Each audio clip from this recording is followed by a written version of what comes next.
কোথায় গিয়েছিলে সাত সকালে বেরিয়ে?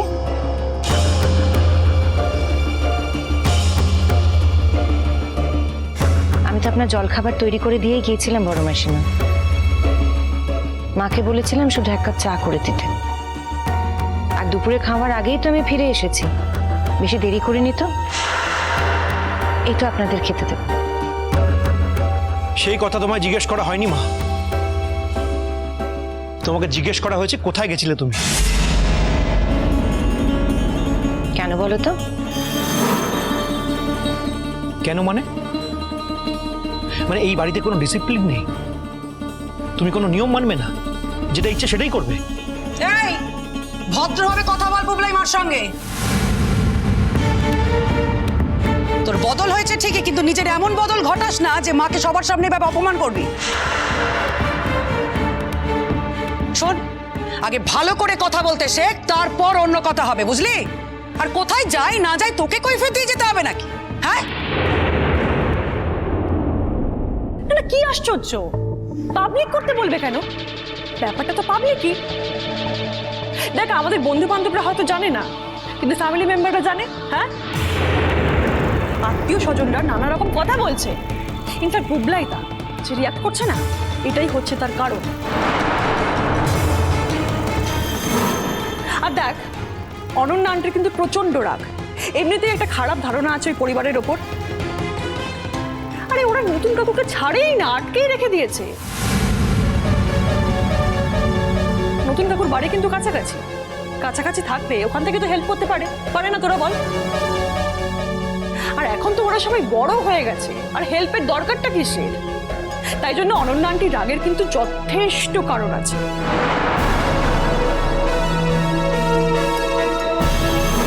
দেখ, অনন্যা আন্টির একটাই ছেলে প্লুটো। এখন যদি প্লুটো ওই একই ফাঁদে পড়ে,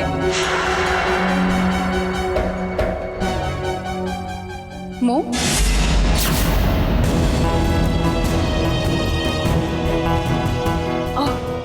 মিঠি, তুই আজকে কলেজে? ও বাবা, আমি তো ভাবতেই পারিনি। আমি ভাবছিলাম বাড়িতে সবাই বিয়ে টিয়ে মিটলো, এখন হয়তো তুই 2-3 দিন পরে। আমি কলেজে নালে ঠিক কার কার সুবিধা হয় মো?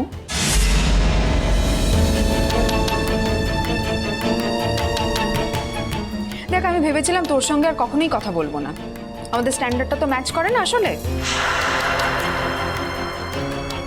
কিন্তু যখন দেখলাম পাবলিকলি আমার ফ্যামিলিকে নিয়ে আলোচনা করা হচ্ছে, তখন রিয়াক্ট না করে পারলাম না।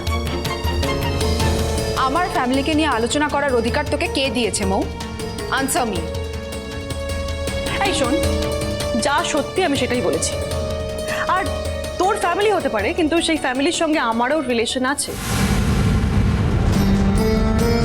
আর না, শুধু তোর ফ্যামিলিকে নিয়ে ক্রিটিসিজম এখানে হচ্ছিল না, এখানে আমরা নতুন কাকুকে নিয়েও কথা বলছিলাম। প্লুটো যে তোর এতটা কেনা হয়ে গেছে বুঝতে পারিনি।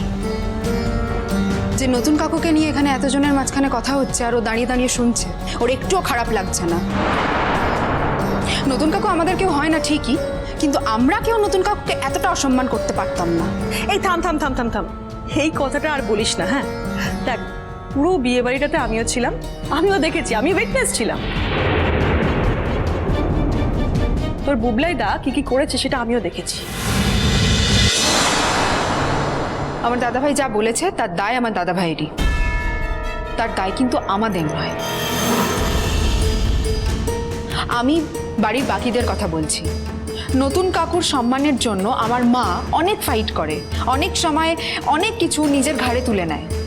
আমরাও, বাকিরাও নিজেদের সাধ্যমতো অনেকটা করি। আর সেই লোকটাকে নিয়ে এখানে এই ছোট মহলে কাটাছেঁড়া করা হচ্ছে, আমি তো ভাবতেই পারছি না। আমরা এখানে যারা আছি না, তারা প্রায় নতুন কাকুর ছাত্রছাত্রীদের বয়সী। আর নতুন কাকুর ছাত্রছাত্রীরা কিন্তু দেশ বিদেশে কাজ করে, সবাই কিন্তু যথেষ্ট শ্রদ্ধার। আর সেই মানুষটাকে নিয়ে এখানে এত বড় বড় কথা বলা হচ্ছে, এত খারাপ কথা বলা হচ্ছে, আর তুই দাঁড়িয়ে দাঁড়িয়ে শুনছিস। আমি তো ভাবতেই পারছি না প্লুটো, আমার সঙ্গে তোর বন্ধুত্ব নাই থাকতে পারে, তা বলে নিজের কাকাকে এভাবে পাবলিকলি ছোট করবি? এখন তো ভাবছি তোর সঙ্গে বন্ধুত্বটা নেই, ভালোই হয়েছে। ভাগ্যিস নেই। তোর উপযুক্ত মেয়ে তো মৌ। আমি তো বুঝতেই পারিনি কখনো, ভাবতেই পারিনি যে প্লুটোর এই সভ্যতা ভদ্রতার আড়ালে একটা এত নোংরা মন ছিল, যেভাবে পাবলিকলি নিজের কাকাকে ছোট করতে পারে, এভাবে আলোচনা করতে পারে, এই আলোচনাটার অংশ পর্যন্ত হতে পারে এবং নিজের কাকাকে নিয়ে এভাবে আলোচনা করে আনন্দ পেতে পারে। আমার মায়ের কথা তোকে ভাবতে হবে না, আমার মা তো তোর কেউ হয় না, সেটা আমি দেখে নেব। কিন্তু তোর নিজের কাকু, যে কাকু সবসময় বলে তার প্লুটো, তার আদরের প্লুটো আসলে এইরকম, সে তো জানেই না। আমি বলে দেবো, নতুন কাকু, তোমার প্লুটো যাকে নিয়ে তুমি এত স্বপ্ন দেখো, সে তো এগুলোর যোগ্যই না, কখনো যোগ্য ছিলই না। সে তোমার আড়ালে এইসব কীর্তি করে বেড়ায়। না জেনে কথা বলাটা তোর অভ্যেস হয়ে গেছে মিঠি। Just shut up. আমি শুধু দেখিনি, পুরোটা নিজের কানে শুনেছি। একটা দলে থাকা মানে সেই দলের আলোচনায় অংশ নেওয়া নাও হতে পারে, তুই জানিস না তাই বলছিস। আমার জানার কোনো প্রয়োজন নেই। একটা দল যখন এই জঘন্য আলোচনা করতে পারে, অবশ্য দল বলবো না, একজন, সেই দলে থাকা মানে সেই দলকে সমর্থন করা মনে মনে। তুই তো এখানে ছিলি, তার মানে তুই ওদের সাপোর্ট করছিলি। তুই সব জায়গায় যখন যাস তখন বলে যাস? ডেফিনেটলি বলে যাই। না, মোটেও না। অফিস যাওয়ার সময় বলে যাই না? না, বলে যাস না। তুই অফিস থেকে বন্ধুর বাড়ি চলে যাস, তারপর মা যখন ফোন করে কি বলিস? মা, আমি বন্ধুর বাড়িতে আছি, ফিরছি। তোর এরকম হয় না? তা মা, তুমিও বুঝি তোমার বন্ধুর বাড়িতেই গেছিলে? হ্যাঁ, আমি আমার বন্ধুর বাড়িতেই গিয়েছিলাম। তুমি যদি তোমার বন্ধুর খোঁজ না পাও, তাহলে তুমি যেটা করতে, আমি ঠিক সেইটাই করেছি। আমি প্রথমে আমার বন্ধুর বাড়ি গিয়েছি, সেখানে দেখেছি আমার বন্ধু নেই, তারপর আমি বন্ধুর ইনস্টিটিউটে গিয়েছিলাম। এখন তুমি নিশ্চয়ই বুঝতে পারছো যে আমি কার সঙ্গে দেখা করতে গিয়েছিলাম। ছি ছি ছি ছি ছি ছি ছি ছি। মিনিমাম লজ্জাবোধ থাকলে তুমি এই কথাটা সবার সামনে বলতে না মা।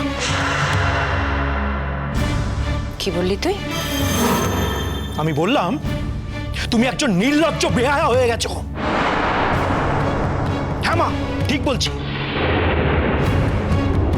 তোমার জন্য আমার আমার বউয়ের সামনে অস্বস্তিতে পড়তে হয়। আমার শ্বশুর বাড়িতে গিয়ে আমার শ্বশুর বাড়ির লোকদের সামনে আমাকে কতটা অপমান করেছো, কতটা অসম্মানের জায়গায় আমায় ফেলে দিয়েছো। তোমার যদি মিনিমাম সম্মান থাকতো, তুমি এই কথাগুলো সবার সামনে বলতে পারতে না মা, পারতে না। আর কতটা নিচে নামাবে নিজেকে। বুবলাই,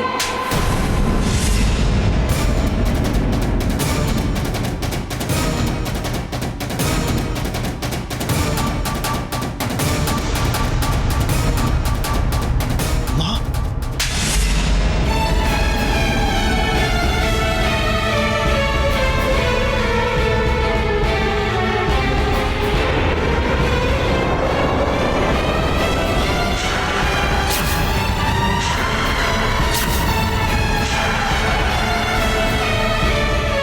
কি আপনি ওর গায়ে হাত তুললেন কেন? খবরদার ওর গায়ে হাত তুলবেন না, একজন বিবাহিত ছেলে। Shut up! আর একটাও কথা বলবে না তুমি। বিবাহিত পুরুষ হোক আর যাই হোক, বিয়ে করেছে বলে ডানা গজিয়েছে নাকি? মাকে এইভাবে অপমান করতে হয়? তুমি এর মধ্যে ঢুকো না, একদম। তুমি মার ছেলের মধ্যে ঢুকবে না। উনি যেমন ওর মা হন, আমি ওর স্ত্রী হই, 100 বার ঢুকবো।